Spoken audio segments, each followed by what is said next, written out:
عقل مندوں کے لیے ایک زبردست مثال. ہم تربوز خریدتے ہیں، واٹر میلن. مثال کے طور پہ 5 کلو کا ایک تربوز ہم نے خریدا اور جب اسے کھانے لگتے ہیں تو پہلے اس کا چھلکا اتارتے ہیں نا.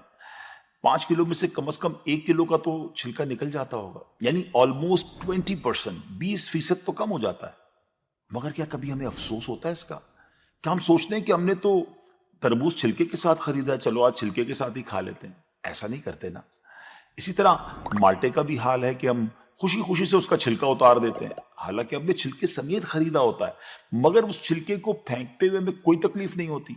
یہی حال مختلف پھل اور سبزیوں کا ہے.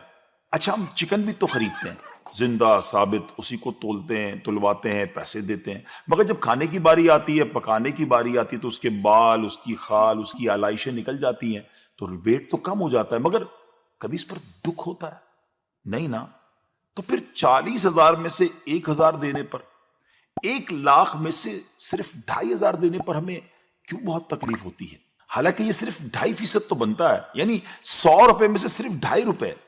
یہ تربوز، کیلے، آم اور مالٹے کے چھلکے اور گٹلی سے تو بہت کم ہے نا. اسی تو زکوٰۃ فرمایا گیا. ہاں، ایک اور بات، سال میں ایک ہی بار دینا ہوتا ہے. مالٹے کا، تربوز کا تو ہر بار چھلکا اتارنا ہوتا ہے نا.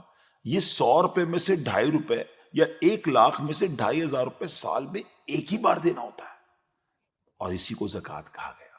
کیا برکت والا کام ہے یہ. مال بھی پاک، ایمان بھی پاک، دل اور جسم بھی پاک، اور معاشرہ بھی خوشحال. اتنی معمولی رقم، یعنی 40 روپے میں سے صرف 1 روپے، اور فائدے کتنے زیادہ، اجر کتنا زیادہ، برکت کتنی زیادہ. تو اب اپنی زکوٰۃ ہم نے